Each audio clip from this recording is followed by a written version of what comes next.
Hi, this is Lauren Rivera. I play Sienna in Terrifier 2, and you're listening to the Horror Squad podcast.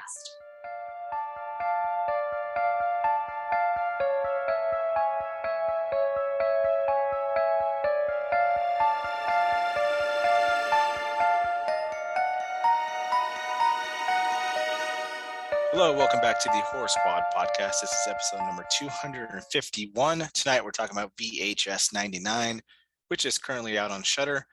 I'm one of your co-hosts, Todd. We have Steve and Joe. We're all back in action after our Salem event. Thank you for allowing us to have a week break. It was a hectic week that we had, but we're happy to be back. Boys, what's going on? Hello. It feels great to be back. Thank you so much, everyone, for letting us take that week off of rest. We definitely all needed it after a very, very busy October. But I am so excited to be back and talking horror again. Yeah, absolutely. And also, our first episode since Halloween. So hope you guys had a good Halloween. I definitely needed that time off for sure. Just couldn't do it, but yeah, it's nice to be back and talk some horror movies with you guys. And it's the first time that all three of us get back together since we all met up in Salem. So Todd, actually, it's your first episode back since we came back. What was your thoughts on the event?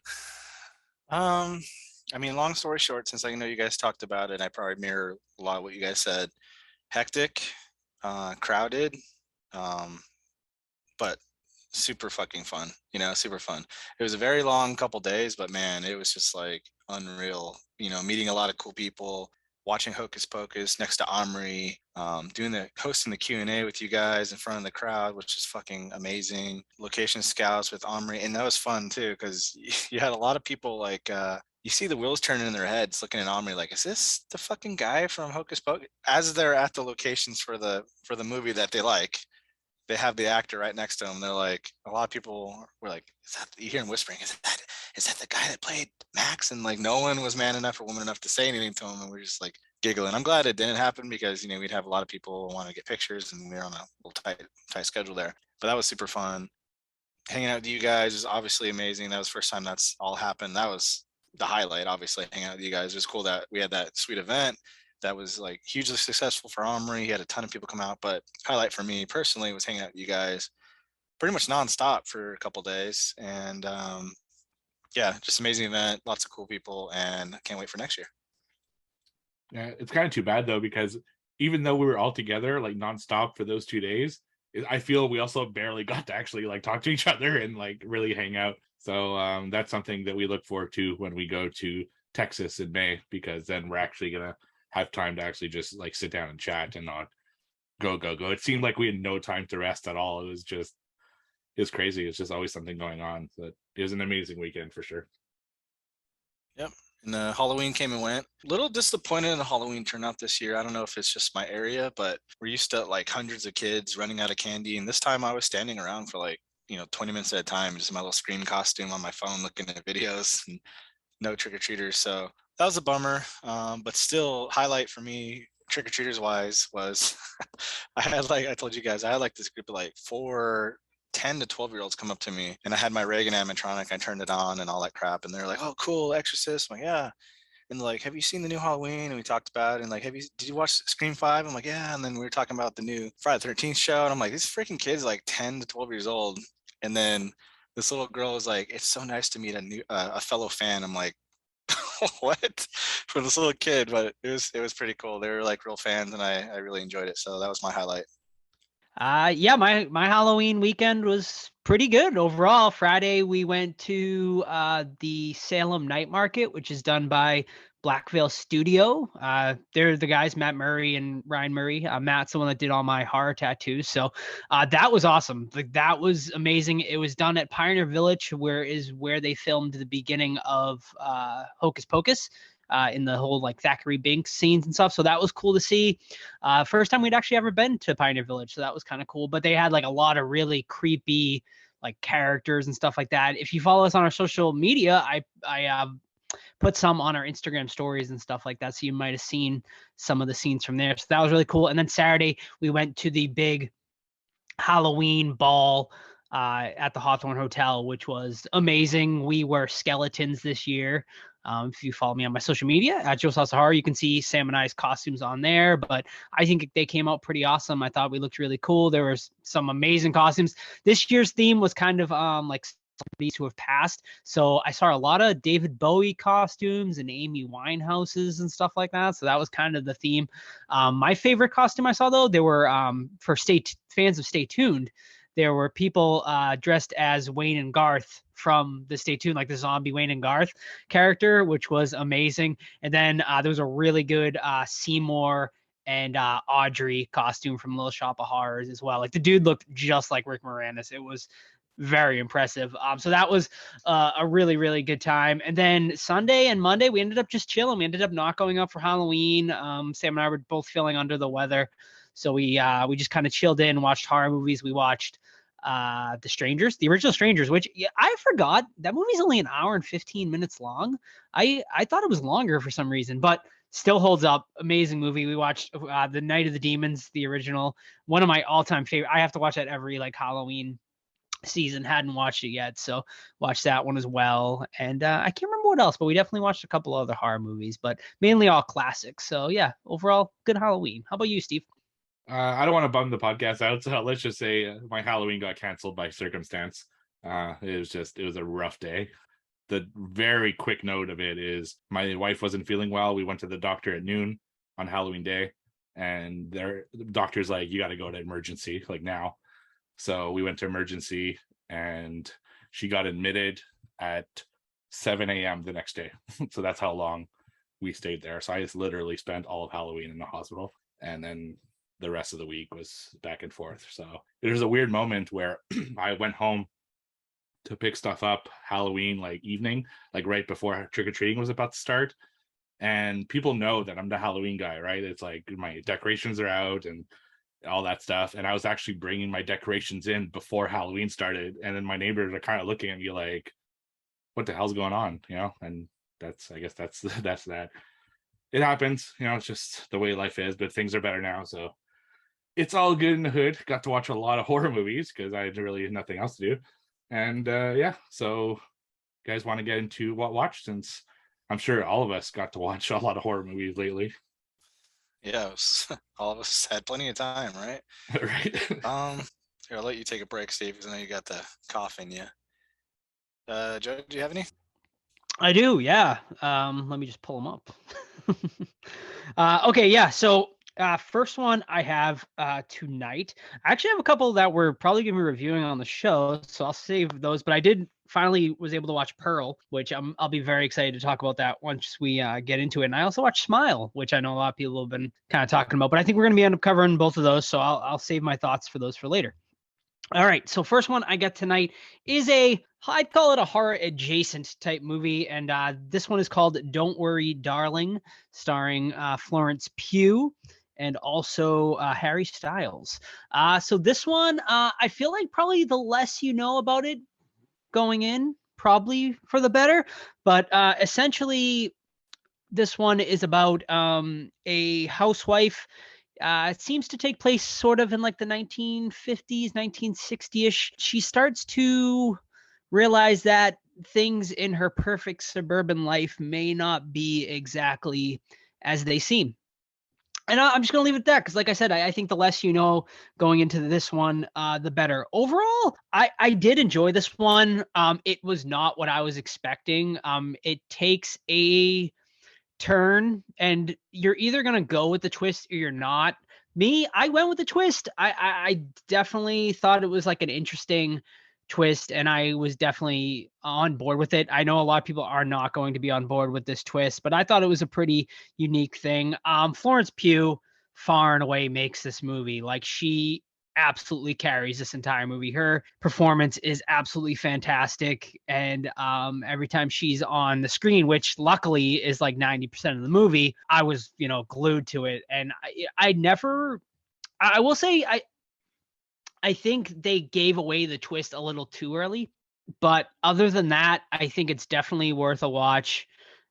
Not like top 10 worthy, even if it was horror. I would call this more sort of like a Black Mirror-ish type thing, like sci-fi-ish rather than horror. But yeah, overall pretty good. Not like top 10 worthy, but definitely worth a watch. All right, my first one is 89's Phantom of the Mall, Eric's Revenge. This one's over on Tubi, and it's a Phantom of the Opera knockoff. I mean, Eric's Revenge, Eric from Phantom of the Opera, and so on.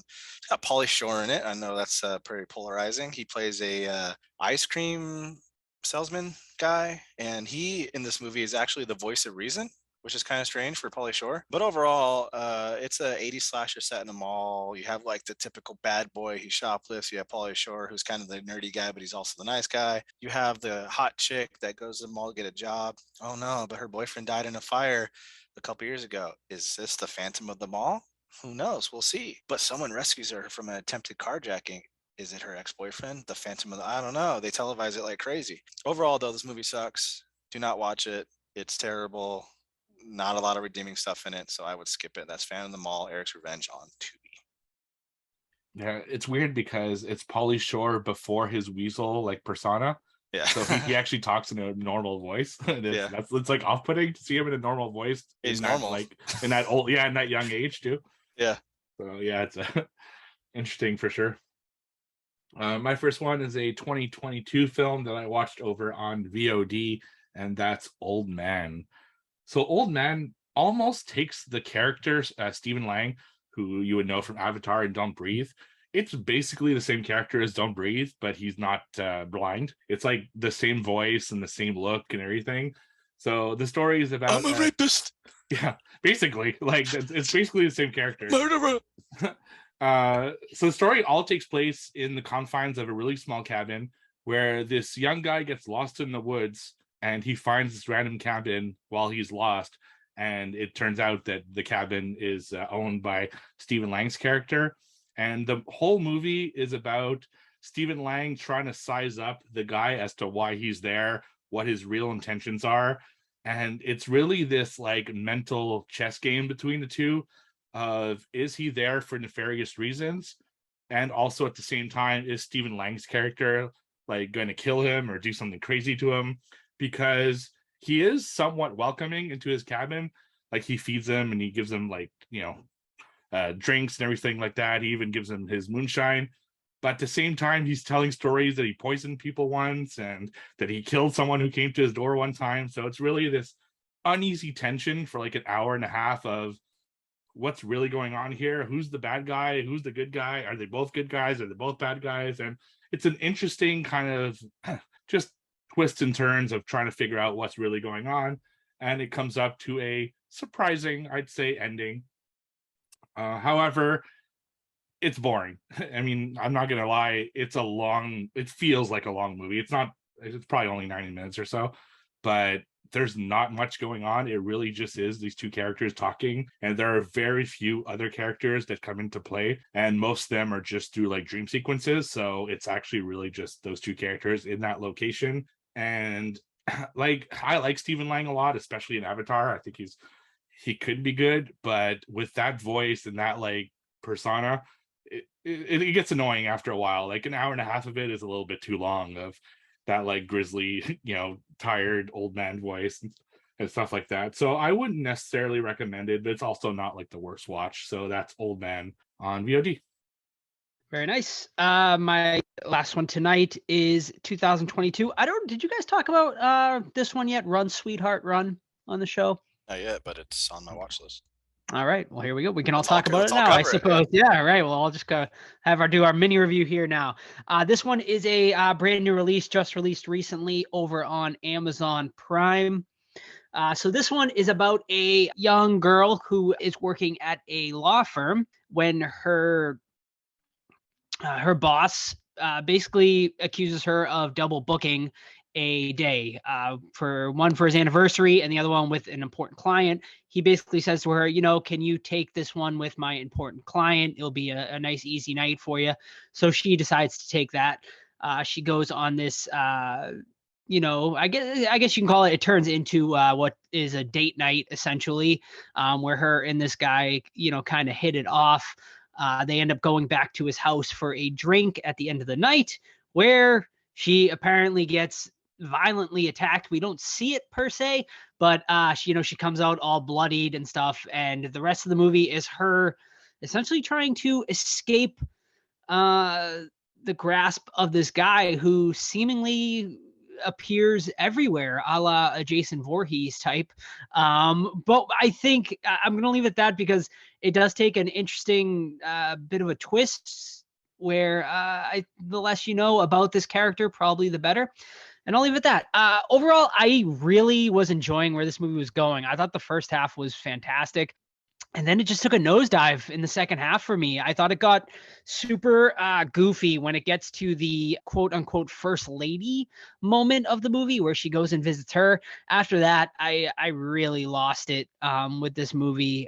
I still think it's like a decent enough one-time watch for sure, but I was left a little frustrated because I really think it was heading in the right direction, and then it just went kind of off the rails in a lot of ways. I do think the lead actress was fantastic, though, and I also think the guy who played the villain was pretty good. I wish we saw more of him in his actual form, but other than that, yeah, a decent one-time watch, but nothing I don't think I would ever watch again. Yeah, I agree with that 100%.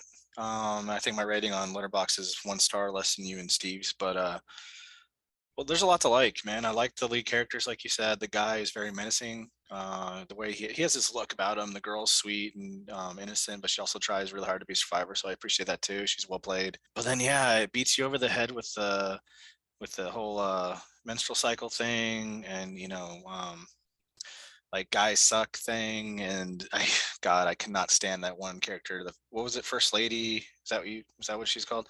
That actress, her delivery of stuff, it was really grating to me. And then it went off the fucking rails. It took a swan dive at the end there. I was like, what the fuck is happening now? So it starts off very strong, very well acted, cool premise. And it's risky too to break the fourth wall in movies, but I think this one did it pretty cleverly. I'm like, oh shit, the first time he does it, I'm like, oh, what's gonna happen? Then it gets pretty brutal. I'm like, all right, I'm into this. But yeah, gets sloppy. It gets very sloppy at the end there. So that's a one and done for me. Yeah, I agree with both of you. Really, it's kind of the same thing. The main guy, Pilu Asbeck, most people would know him from Game of Thrones. He plays the pirate character who's trying to win over Cersei near the end of the show. He plays a great villain, and I couldn't wait to find out kind of what exactly he was. And yeah, it's the first half and the setup are so fantastic. And like Todd said, that fourth wall break, especially the first one, comes out it came at such a surprise because it really came out of nowhere, and it was really effective the way that they did it, because it really gets brutal after that. And I really enjoyed that, and I thought the movie would be really great from there because their choices and the way that they were setting up the story was great. But like you all said, the movie really shits the bed in the second half, and unfortunately it just never recovers. And there are specific reasons why I didn't like it, but it would spoil the end, and I don't want to do that. I'm sure if you watch it, you could kind of figure out what's I would have liked to have seen just based off something that was missing dearly. But again, I don't want to spoil it. Glad I watched it. I still thought it was enjoyable enough. Great performances. It was aesthetically pleasing, like the colors and the way things were shot and everything like that. But overall, that ending really killed the movie to me. So it's too bad. Yeah. All right, my final one here is going to be Terror Trips. I know Joe watched this one. I don't know if Steve has yet, but has a friend of the show, Damien Maffei. Double thumbs down from Joe on the video there, and I wholeheartedly agree. This one is rough, man. I actually backed this one. I think I'm a producer on whatever it is. GoFundMe, whatever the fuck it is. Indiegogo. There you go. But I ended up getting props from the movie and everything. I ended up throwing them away, to be honest with you. So $100 down the train. But anyway, a group of horror fans decide to create a company where they do horror location tours. So we're talking Dawn of the Dead, shit like that. And then of all places, they decide to go to Poland to look at this infamous film that's supposed to be real or something shit like that. But when they get there, evil Russians are stealing people's body parts. And it is just dumb. We've seen all this stuff before. It's nothing scary, very poor acting, except for Damien. Damien's always good and everything. But it's just, at one point, one of the evil girls is like a karate expert for some reason, starts beating people up. The Russian dudes are all big and in black clothing, and it's just stereotypical, and it's just bad on every level. So Terror Trips, man. Cool artwork though. It's really cool artwork. But other than that, you can skip it. God, hearing both of you talk about it just really bumps me out because it's such a cool premise, and it sounds like they really fucked the rest of the movie. So it's too bad. My last one this week is one I watched over on Amazon Prime. It is a 2022 film called The Cursed. So in this one, it's about it's like in the early 1900s, and people are like kind of just living and doing stuff, and this group of like these elders from a little town, they want a territory that's being occupied by gypsies, and they're trying to figure out how they can get that territory back. So they decide basically just to kill them all and take the territory back. They think that's the best way that they can kind of gain that territory, and the gypsies meanwhile kind of saw it coming. So they like put a curse out on the land with these silver teeth that kind of resemble a jaw, and this like main gypsy witch, as she's getting killed, like holds on to the box as she's getting buried alive, and her boyfriend or husband or whatever becomes like a scarecrow. They cut off his hands and feet and they prop him up like a scarecrow, and then the people take the land, and then the story takes place a little bit later where the gypsy curse starts happening. And what they did is they got this monster to start attacking the town and getting revenge on the people who took that land. So basically it's a werewolf, because they talk about it quite a bit. That's what the teeth are. This is probably one of my favorite takes on the werewolf genre in years. I can't even remember a movie that I liked as much as this, with the werewolf as a theme, like maybe since like Silver Bullet. So that's a long time ago. I can't think of anything that I really liked. Late Phases. Have you seen Late Phases? No, I haven't seen that one. It's a blind guy and he has to fight off werewolves. Pretty good. Well, no, I haven't seen that one. So this one, it's got really haunted imagery, because not only do you have the werewolves, but you have the witch kind of haunting them and the scarecrow character kind of haunting them all at the same time. So there's some really good like haunted imagery in the movie. There are some really good jump scares. I find jump scares can often be cheap, but I feel that they're earned in this one. Like they're really done in a way that is surprising and actually really cool. And there's really brutal gore. Like they really go after it sometimes and have some brutal kills. And I really like that. The movie plays out a little bit like Sleepy Hollow, where there's a guy who's kind of taking care of the town, and he looks at the dead bodies and tries to figure out what's going on and how they can break the curse. So if you like that kind of movie, that's definitely a big thing in this as well. My only issue is that I wish they developed some of the characters a little bit more, particularly the elders. I often got confused, like, okay, who is this again? Like, there's so many characters in this town that they don't really spend time on, that I didn't really know who was who, other than the main like 2 or 3 characters that you see throughout the movie. So that could have been a little bit better. The CGI is spotty at times. They're trying to do these big monsters, and it wasn't really possible with practical effects. So I kind of get it, but at the same time, I think they could have spent a little bit more time on the CGI. And it does feel a little bit long, but not that much, because there is such stuff going on throughout the whole film that made it interesting. This is right now in the near bottom of my top 10, but I really enjoyed this one. I can see why people wouldn't enjoy this one, though, because it's a period piece and it is a long movie. I think it's an hour 50, and the CGI will throw some people off. But for me, I think the movie was brilliant, and it's nice to see a fresh take on the werewolf genre. I won't say why it's a fresh take, but if you watch it, you'll understand. So that's The Cursed over on Amazon Prime. Cool. Yeah, I talked about that one, I think maybe a month or 2 ago on the show too, and I agree. Is very good. Very interesting take on the werewolf genre. So I recommend that one as well. Awesome. Just curious, did you any of you guys watch Witchboard after we went to that? I did. Okay. Yeah, I did. Actually twice, because I fell You asleep. watched it twice? Well, 1.5. I fell asleep halfway through the first time, and I just decided to rewatch the whole thing from the beginning. Nice. So, and yeah, I mean it's okay. Yeah, throw another watch out there real quick. We went to Ouija Board Museum in Salem, and the tour guide guy was talking about this movie because he had a bunch of props and stuff from it, and he fucking loved it, clearly. So like it got in my mind. It was on Amazon Prime, so I watched it, and yeah, it's a fun one. It's definitely cheesy, and it's over on Amazon Prime for free if you got Amazon Prime. So I think you could do worse than that. But I don't think I'm gonna watch part 2 and 3. And I don't know about you guys, but yeah, Witchboard has had its appeal, especially since it was fresh in my mind from that guy. Yeah, my wife told me Witchboard 2 is actually better. Huh. So maybe I'll hunt that one down.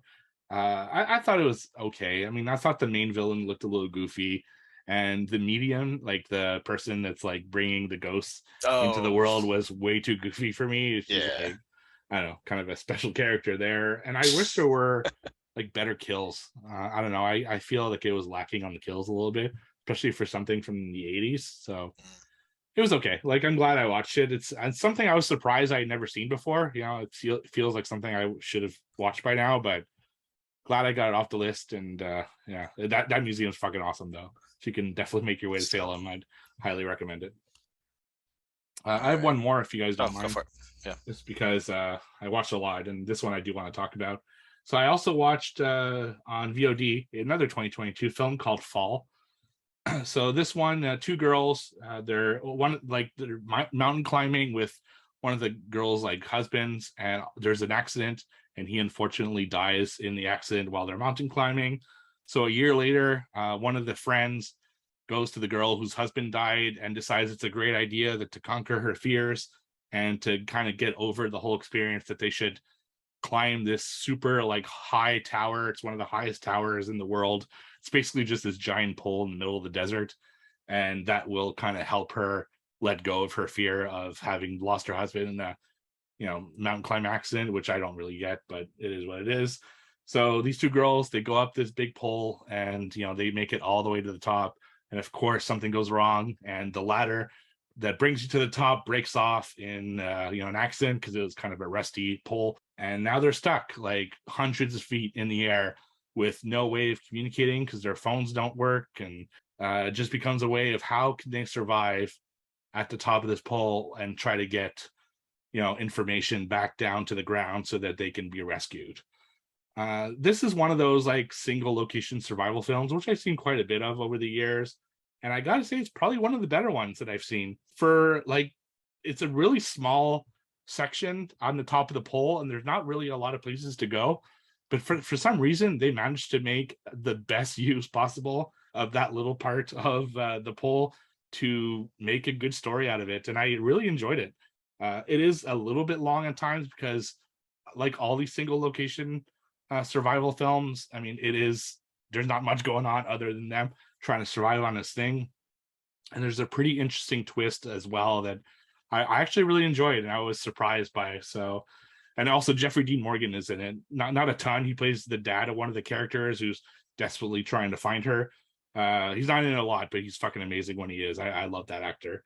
So if you like this type of film, I would actually recommend Fall. I think it's one of the better single location survival films that I've seen. So you could find that one right now on VOD. Very nice. Todd, I have a question I forgot to ask you at the beginning of the show, but I know you had like a brief interaction with my mom at the event, and I thought maybe she had mentioned, I was like listening through the side of my ear because I had like a lot going on, obviously, but I thought she had kind of mentioned like about like what was going on at the show with like your grandpa maybe or something like that. So we had a couple interactions. One at the movie night, and then one I think she's at the signing. Yeah. I ran into her twice, and you can tell she like wants to say something to me about it.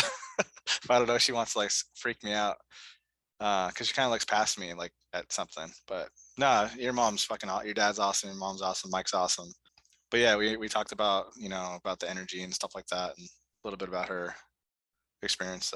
I can't wait to have her on again. So amazing. Yeah, we'll get her on very soon. I mean, we're past spooky season, but I don't think we can wait a whole year to bring her back. So we'll maybe November, just maybe we'll do like spooky December with her or something like that. So I'll see what we can I'll see what I can get going. So stay tuned, folks. And also make sure you're following us on social medias because we've been doing a couple of giveaways with our Armory. I got a couple of extra prints at Armory signs and stuff. So stay tuned, folks. We already had one winner, and I was supposed to do the other one today, but I forgot. So it will go out probably tomorrow. So stay tuned.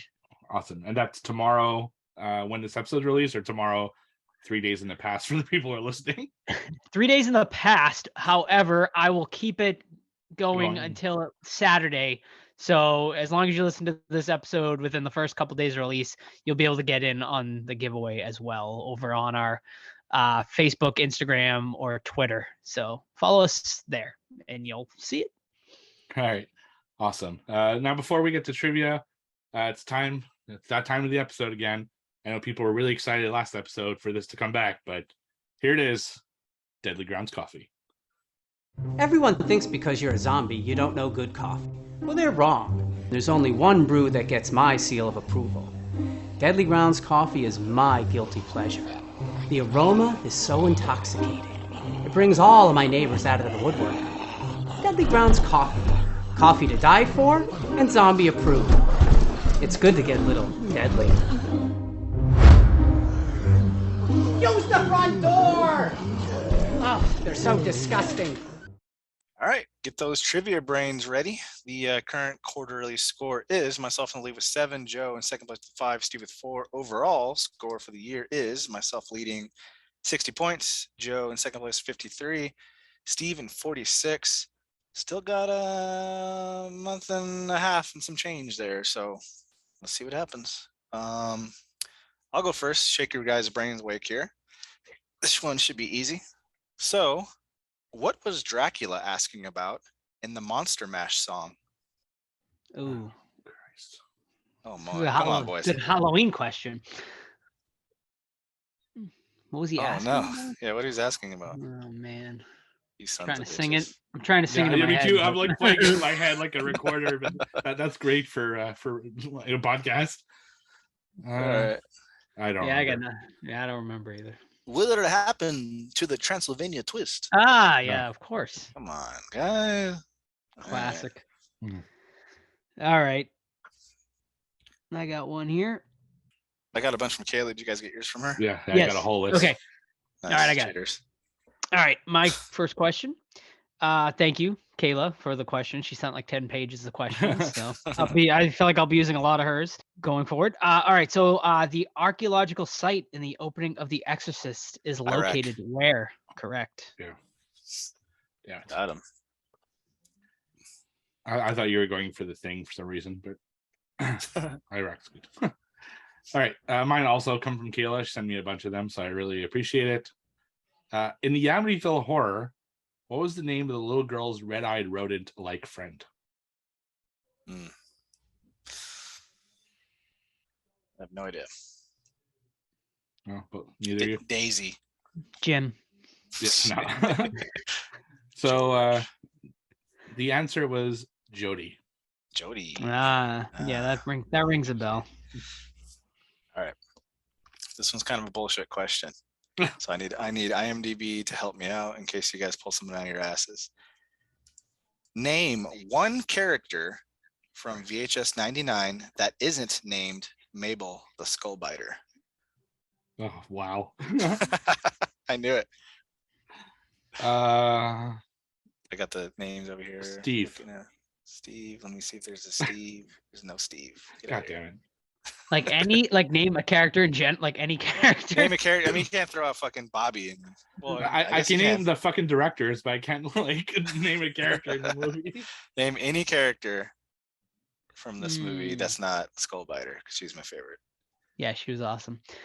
There's no Steve. I'm looking again. Yeah, no, it's- There's a guy named Yeah. Boner, apparently. I don't know. It's Jan. Jan. It's incorrect. Love it. Yeah, we literally like 35 to choose from. Yeah. yeah. I wouldn't have gotten any either because it's kind of forgettable with those characters. Plus, we watched it like 2 weeks ago at this Yeah. point. So, yeah. Okay, tagline. Ugh. If this movie doesn't make your skin crawl, it's on too tight. Oh. Oh man. Oh boy. It's The Fly? 70s. No, that's not the I tagline. think. This is annoying. Exorcist. Invasion of the Body Snatchers. Incorrect.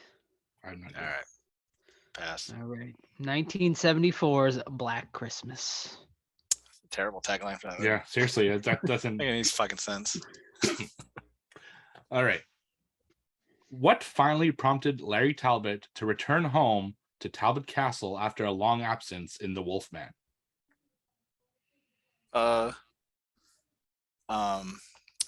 It was a business venture. No. Fuck. That guy's a fucking closet rapist, dude. You guys watched that Please. movie recently? No, I haven't. No. Fucking sexual predator, straight up. Mm. He's like looking at the girl with like a telescope in her bedroom. It's Mm. weird.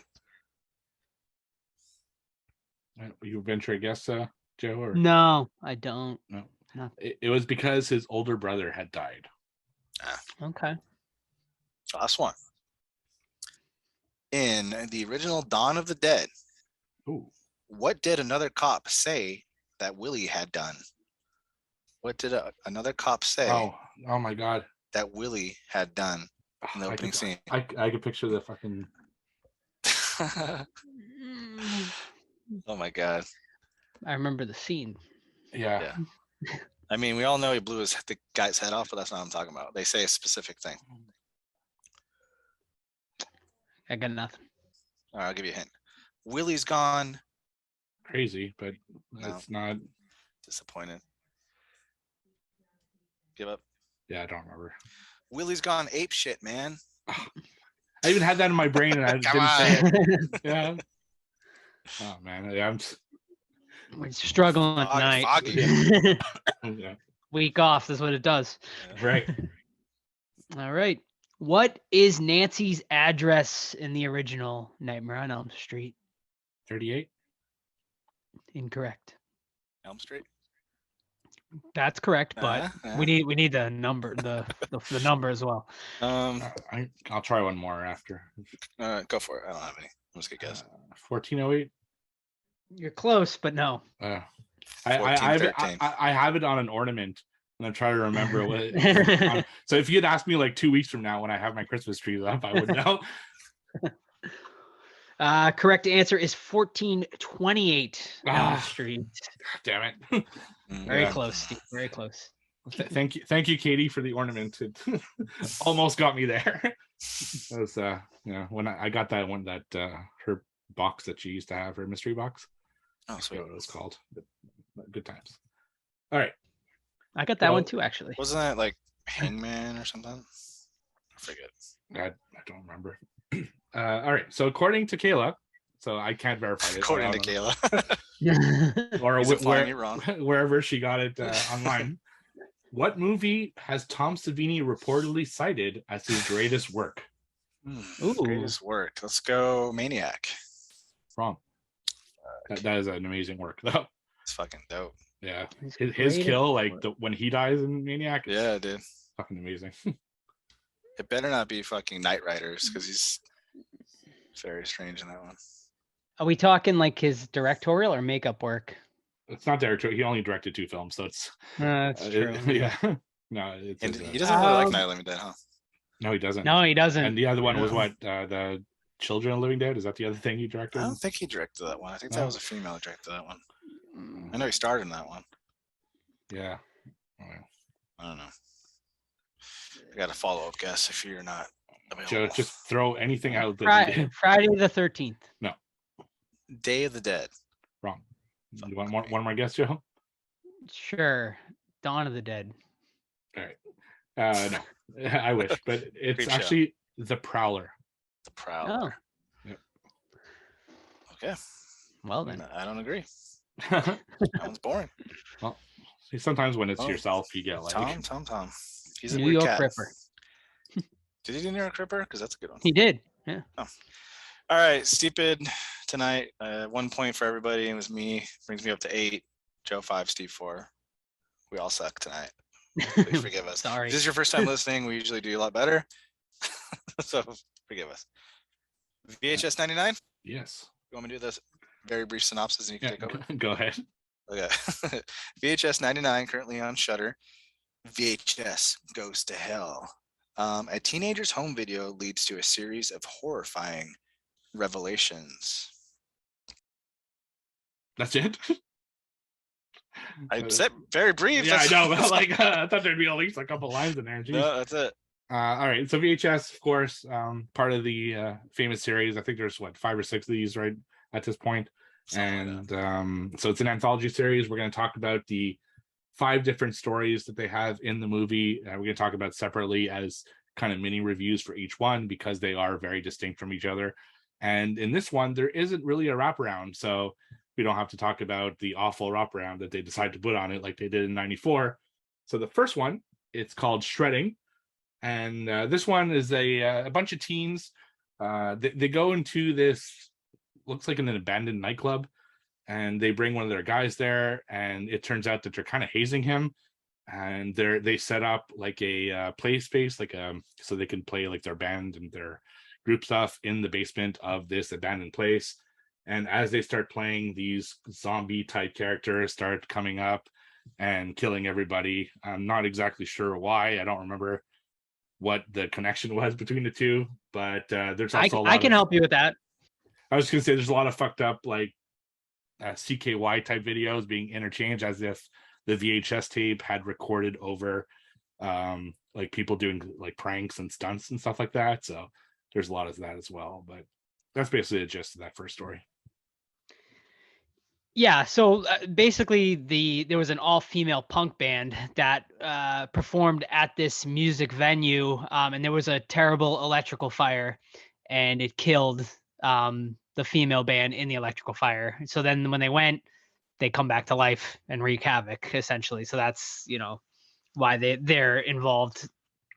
For me, I thought this one was a really cool idea, but really lacked in the execution. Yeah, I was very disappointed in this one. Not a great start for me. My biggest issue was the fucking VHS tracking in this one was way overdone, like massively overdone. Like I understand, like, yeah, it's like fun once in a while, but they used it way too much in this that it just became more of a distraction than anything, that I found myself being like massively annoyed throughout it. So yeah, overall, wasn't a fan of this one.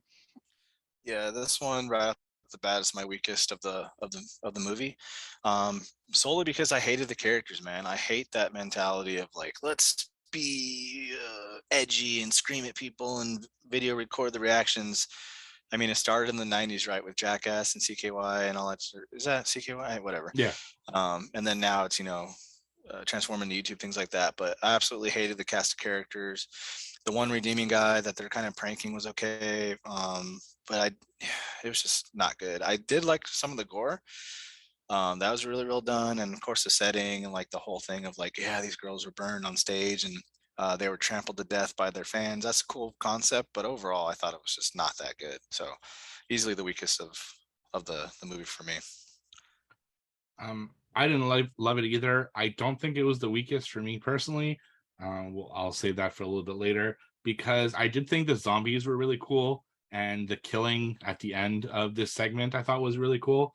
I do agree with Joe though. The fucked up VHS like effects and tracking and like being recorded over something else was just way too much. It was so much that it was hard to like kind of follow what was going on screen because it was just constantly blurry, and not to mention it's like it was filmed, like with a cam, so it's already super shaky, like just being a found footage type story. So to have all of the like VHS effects added to it, it's just a complete mess. It was like I would have thrown away that tape if I was watching this as my own tape. It was just really bad. But that last 3 minutes or 4 minutes or whatever when the zombies started attacking, I think brought it over to my second least favorite as opposed to my least favorite, because I did think they were really cool. The makeup effects, as quickly as we saw them, were actually really cool, and I did appreciate it for that alone, I guess. But still, not a good one. Not one that I really enjoyed. Okay. Yeah. Like I said, the gore definitely brings us up. I do agree with you guys on that. So I'm gonna go with 6 on this one. Okay. I'm gonna leave my ratings out of a 5 on Letterboxd is how I have it on my review here. I'm sticking with the 1.5 out of 5. I thought it was weak because, like I said, I just hated the characters. Couldn't get behind them. and I gave it a 5 out of 10. It was the end was interesting enough for me to like somewhat enjoy it, but the rest of it was just not all that good. Which brings us to our second segment, Suicide Bid. So this one, a group of girls bring a new pledge to their sorority house into a mausoleum to kind of do a challenge that she needs to do so she could get into the sorority house. And the challenge is that she has to be buried alive, as there's a legend that some girl had been buried alive there in the past and all this other stuff. So they put Body was never found. Yeah, body was never found. And, you know, like typical kind of legends like that. So they actually bury her in a coffin in a cemetery and put dirt on the coffin and everything. And then a bunch of other crazy shit that I was like, okay, well, it's a bit much there, girls.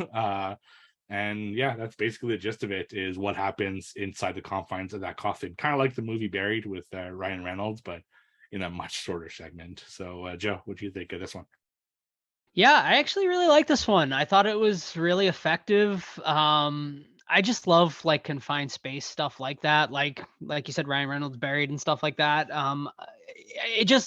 This was like perfect for a short. Like, you know, it does just enough in the right amount of time. I really loved the ghost or whatever the hell you want to call it that kind of takes over there. I love that they used a glass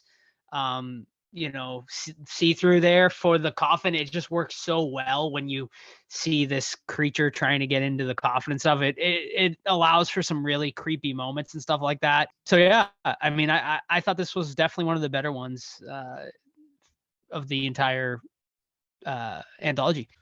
Yeah, I totally agree. Atmosphere was cool. I really like those small little areas people get stuck in as well. The premise is awesome. I mean, sorority getting this girl in here and hey, you have to get in a freaking coffin. Screw that. Like, that's not going to end terribly. And the monster cool was at the end. The acting was good. I mean, it's hard. Like, if you're going to be by yourself, you better carry the movie or carry the segment. She absolutely did. The only problem I really have with it is at the end there, it's like an exposition dump where she's like, yeah, me and the demon, we made a pact that if you blah, blah, blah, blah, blah, blah, blah. I'm like, holy shit, we didn't need to know all that. We know that you guys had something worked out and you guys are going to, flip it on them. But other than that, that's just a nitpick. Like you said, I love the glass scene because the whole time I was waiting, I was like, all right, something's got to put their face against this. Let's do it. And then finally it happened. It was worth it. The spider that they put in there, that's fucked up. It's like really gooey when she squishes it, so that's effective. And overall, pretty damn solid. So this was actually my favorite of the segments of VHS 99. The mausoleum was super creepy. I liked seeing that kind of at night. And the cemetery, it's a creepy scene. I also liked the crucifix like window that it had on the coffin. But then they like bury the coffin, not fully, they're not like monsters or anything. They're not burying her to kill her. They're burying her to scare her. So I was like, if they're just going to cover the window, what's the point of the window? It just didn't make sense to me. But of course, I knew it would come to play at some point. It was something, right? I thought the tarantula box, so it was like multiple tarantulas in a box that they gave her inside the coffin, was a bit much. Like, that would fucking just absolutely kill someone, I think, just out of fear, especially if you have arachnophobia and things like that. So I thought that was maybe a little too far, but damn, it was gross when she squishes that tarantula against the side there. And she managed to kill them all, which is pretty impressive. I love the zombie as well, the creature that tries to get into the coffin and eventually does make it into the coffin. Super, super creepy. It reminded me a little bit of Drag Me to Hell with that like witch girl that when she like accidentally falls into the grave with her and stuff like that, and she's just like all gross and shit. I thought that was awesome. I love how the girls just fucking peace out when the like cops are coming and only go there like the next morning as if she wasn't fucking dead by then. Absolutely terrible girls. So they're all refreshed and their makeup. Yeah, right. Yeah. they went to chill. They got their drinks, coffees. Yeah. So that was crazy. I thought maybe that was a little too much, but overall, I really fucking loved the story. I thought it was compelling. It went by super quick. I almost wish it was a little bit longer because I feel like they rushed through a lot of the things like that. And yeah, absolutely amazing. So that's a Suicide Bid. So Joe, what'd you give it? Yeah, love this one. I'm gonna give it an 8.5. Yeah, I thought it was great. I don't really have any complaints. All right, I'm a 3.5 out of 5 on there, so right around where you're at. Same thing for me. 8.5 out of 10. I really Damn. enjoyed this one. It was a really good segment, and to me, it was my favorite. So I'm curious what you guys' favorite is. So the next one is called Ozzy's Dungeon, and this one was directed by Flying Lotus. If you don't know who that is, he directed Kuso, which is infamous on this podcast for being, Ew. for me Just personally, skip this one then. the worst movie I've ever seen in my life. But anyway, so this one is about one of those 90s like competition shows, kind of like what they used to show on Nickelodeon, where a bunch of kids have some challenges and stuff, and the host is Stephen Ogg, which I fucking love. Most people would know him as Trevor from Grand Theft Auto 5. He's also in like Westworld and The Walking Dead and a bunch of other shows, so definitely a well-known actor there. So that was cool to see. And then one of the kids who's in the competition gets her leg broken, and the story takes place later where the mom wants to get revenge on the host for getting her kid essentially leg broken. So she like captures him and tortures him by putting him through a competition, but instead of being just a regular kind of kids competition, it's a really brutal like trek through glass and shit and puke and all that kind of stuff. All the stuff I would expect that from Flying Lotus, because he loves to do that crazy shit stuff. So it's basically a torture segment. And yeah. So Joe, what do you think? I enjoyed it more than Kuso. I'll tell you that much. I think nostalgia played a big part of this one for me, because like I loved those Nickelodeon shows. This was like basically Legends of the Hidden Temple meets Guts meets, Family Double Dare, like all mixed into one game show. So I thought that was like super fun. I loved watching that in the beginning.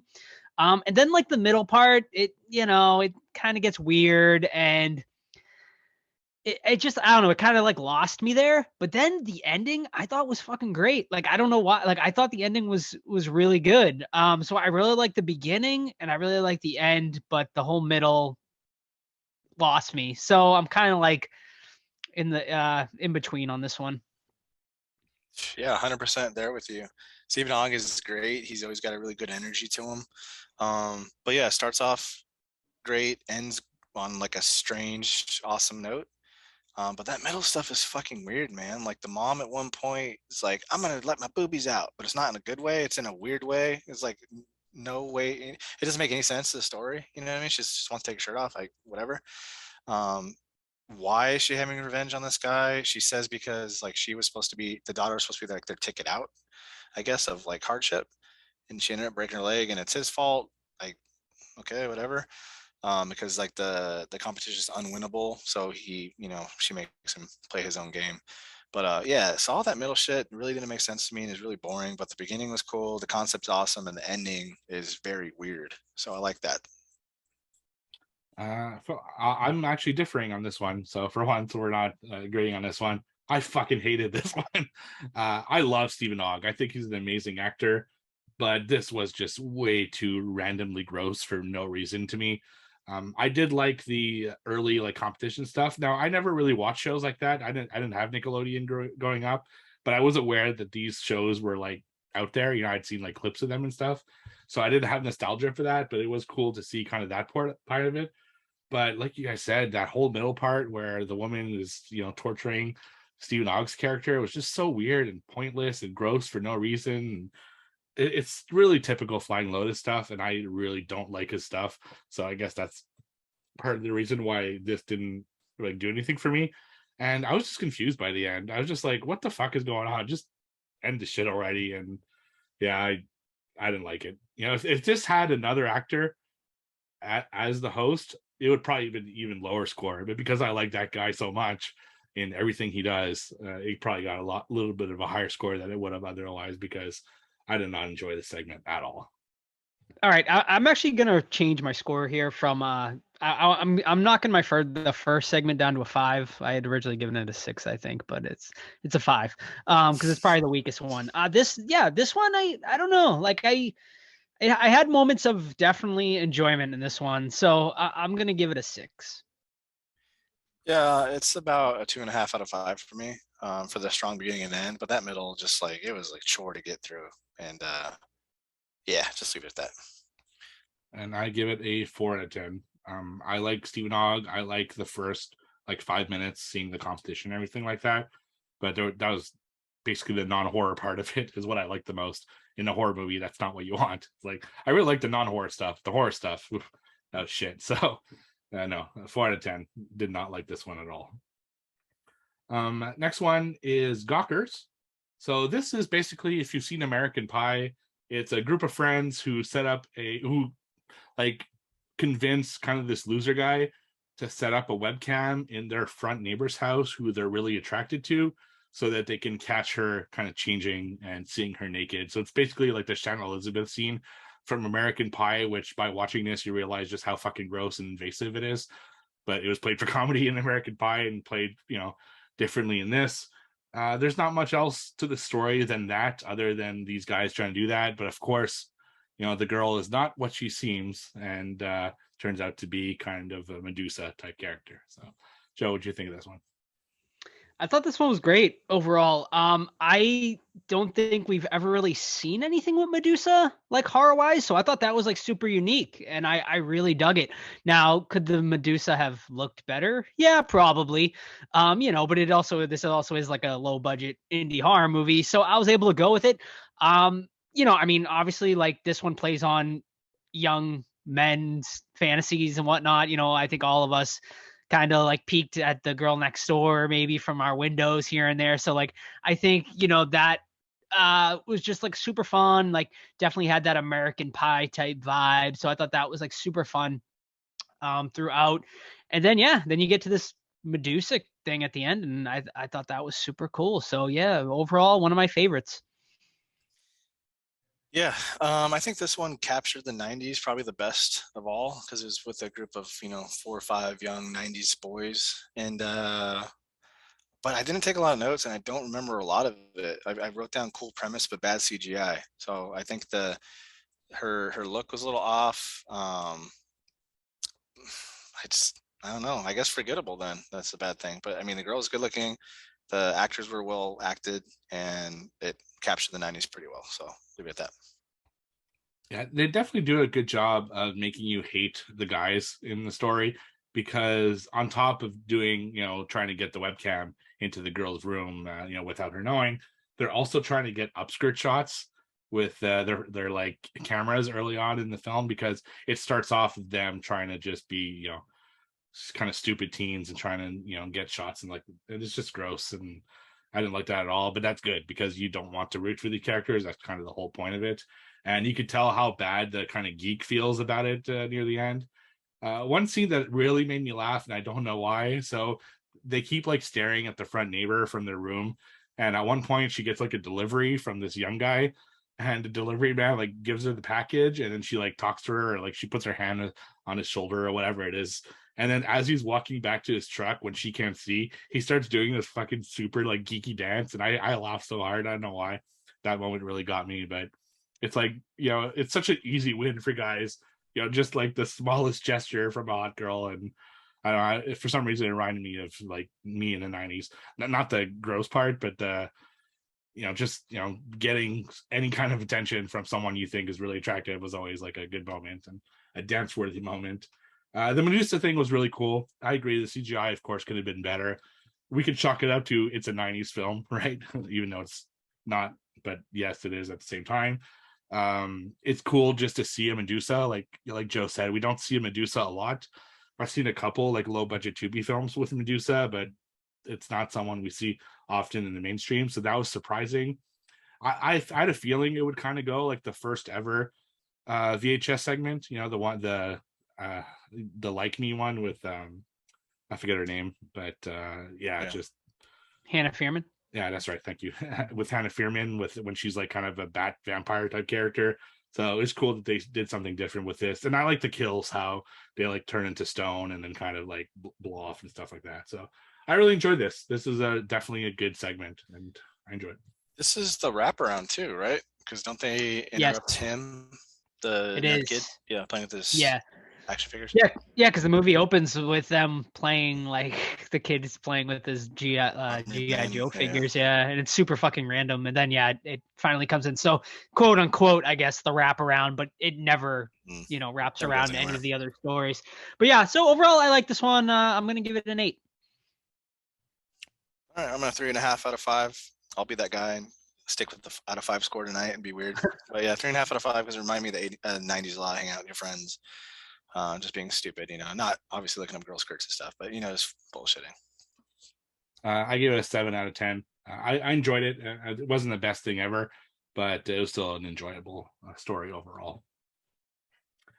I don't really remember the last one all that much. I remember it's the guy from Deadstream. Any of you remember it To Hell and Back. Mm-hmm. Yeah, so To Hell and Back basically is these guys doing a documentary, right, about like a kind of like a satanic kind of cult thingy, and they're watching some people do a spell, and unfortunately they're trying to bring back a demon into like the mortal realm or whatever, and they have a girl on the table. The spell goes bad, and instead of bringing the demon to Earth, the 2 documentary filmmakers get sucked to like the hellscape portal kind of thingy, and then they're stuck on that land. And their plan is like, hey, they're still doing the spell or whatever you want to call it to get the demon into Earth. Let's go run and find the demon, and then hopefully we can get sucked back to Earth when they summon the demon, and that's when we follow them running around. Overall, this is gonna be my favorite one of the show. I think Joseph Winter's fucking like a really good director, man. Like I can't wait to see what he does. His wife too plays Mabel, the skull biter, and then she's in Deadstream as well. And I just thought it was clever, man. Like you don't really see like usually when something goes wrong and like a spell kind of thing, the demon comes and murders everybody. You don't really see someone get sucked into hell, which is what happened to them. And I enjoy them running around and trying to get stuff done. If you didn't like Deadstream, I don't think you'll like this one because it's kind of like the same comedy that he threw in there. But yeah, I really dug this one. I love this one. I love this one too. And I was not like huge on Deadstream, but for me, this one just worked like in every way. I thought the mixture of the comedy with the horror and stuff, I loved everything in the, hellscape, whatever you want to call it. Loved all the demons and creatures that were down there. They were also cool looking and really awesome. Like for low budget practical effects, I thought everything looked great. I loved the Mabel character. Like you're kind of rooting for her, even though you kind of shouldn't be the whole time. So yeah, this one is easily one of my favorites. Between this one and was it Night Bid? Is that what that other one was called? Suicide Bid. Suicide Bid. Those were easily my 2 favorites of the franchise, and it's very close between the 2, but both really fun. But yeah, this one I loved. And I'm in the same boat. It was really close between this one and Suicide Bid as my favorite one. That Deadstream director is really fantastic. He's 2 for 2 as far as I'm concerned this year with this segment of Deadstream. I liked the basement ritual. It was a kind of a cool scene, and it was a normal basement, which made me believe it more. Like it wasn't like a creepy like dungeon that they had built in their basement. It was just like basically your grandma's basement and they were just doing it there. So I thought that was actually really clever. The demon shots are super cool. There are a ton of characters. Like for a short, they introduce a lot of different characters, which is kind of like Deadstream. There's a surprising amount of different types of characters in that movie as well, so you could definitely see his influence on stuff like that. A good amount of blood and gore, and yeah, his wife Mabel she's fantastic. Like she was great in Deadstream as well. So can't say good enough things about both them. The only thing I would give this, the reason I think I like the other one a little bit more than this one, is I found the story once they're in the hellscape to be a little bit muddled. Like it's not super clear what's going on or what the history of all that is. So I maybe wish they'd expanded on it a bit more. But that's more of a problem of it being too short, essentially, because it's a short film rather than a fully like realized story. But I enjoyed the hell out of it. So great job. Yeah, I can totally see this as a feature. I was just going to say that. Yeah. I think this is the one out of any of the stories that would work best as a full length feature, because you could do so much in that world. And I would watch a whole movie down in that world. It's very like Dungeons and Dragons, sort of like fantasy style going on down there. So it was really cool.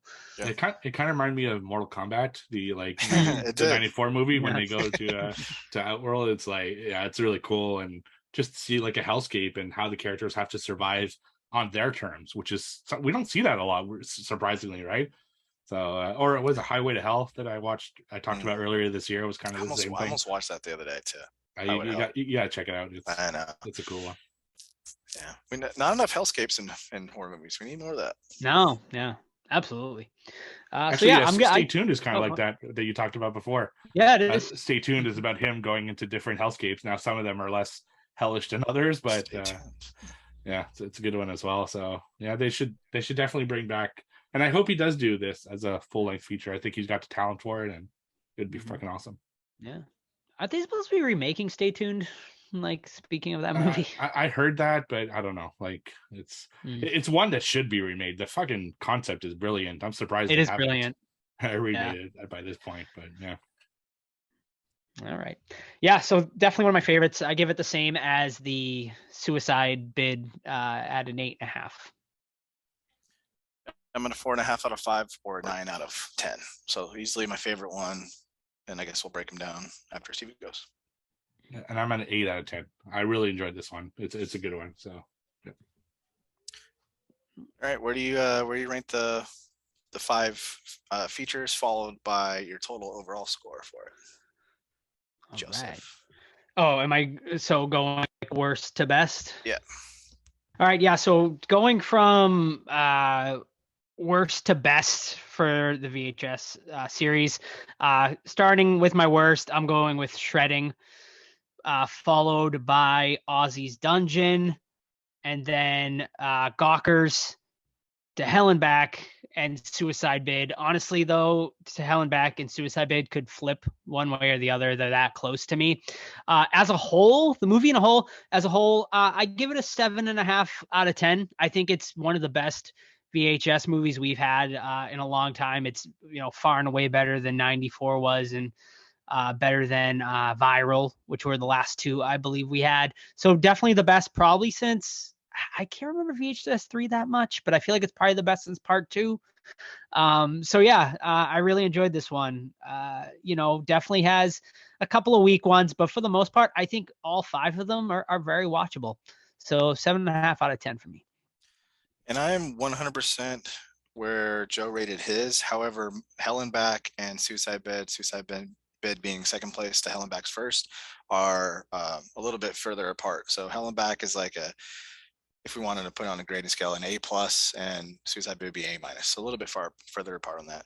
As far as the whole movie, I'm going out there again, 7.5 out of 10 or a 3.5 out of 5. I don't honestly remember VHS 94 at all, except I remember there's like a killer robot. But other than that, I don't remember anything. And then VHS 1 and 2, don't remember anything. And then I don't think I've seen Viral. So yeah, maybe I should check those out again. But yeah, this is a good watch. Yeah, I'm close to both of you. I'm exactly like Joe, except I switched my bottom 2. I preferred Shredding like a tiny bit more than I did Ozzy's Dungeon. So for me, it would be Ozzy's Dungeon at the bottom, then Shredding, then Gawkers, then To Hell and Back, and then finally Suicide Bid, which was my favorite one. Overall, I also gave it a 7.5 out of 10. I was surprised. This was really good. When it first got announced, I was like, oh no, because 94 was just not good. There were like 1 or 2 segments I thought were okay, but overall that movie just disappointed me. So this is a return to form. And if they keep bringing out movies like this in the VHS series, I think there's really good things that can happen. And I think the key is to bring in, good directors, just do something really interesting with it. Now, the next one I think is VHS 86 or 87 or something like that. They already announced that it's going to take place in the 80s. So I like this like vibe of picking like different years so they can kind of mimic the things of that year, and it gives people kind of a direction to go in. Now, something that they did and we talked about in Shredding is to really give it that old VHS style. That's played out to me at this point. I just keep it within that era, and that's fine. You don't need to play all the like gimmicks to make it look like it's something from that era. So hopefully they stay away from that and go more into what the 2 segments we like, Suicide Bid and Hell and Back. Just have really cool stories set in that time frame, and I'll be really happy with that. So I think it's a great one. Honestly, I was pleasantly surprised. Yeah, no Jinko jeans though. Kind of a letdown. That's true. or Limp Bizkit or anything like that. But Mm. oh well. Right. Yeah, a lot more to explore in the 90s. All right, everyone. That is it for our episode of VHS 99. Thank you so much for listening. Next week, we will be reviewing Nightmare on Elm Street Part 6. Freddy's dead. Or is he? We'll find out. I apologize in advance. We'll find out, ladies and gentlemen. So get those 3D glasses ready for what was supposed to be Freddy's final movie ever. Don't forget to follow us on social media: Facebook, Twitter, Instagram, The Horror Squad Podcast. If you want to send us an email, thehorrorsquadpodcast@gmail.com. And that's, I think, about it. So we'll see you guys next week for Freddy's Dead. Bye. Bye. See ya.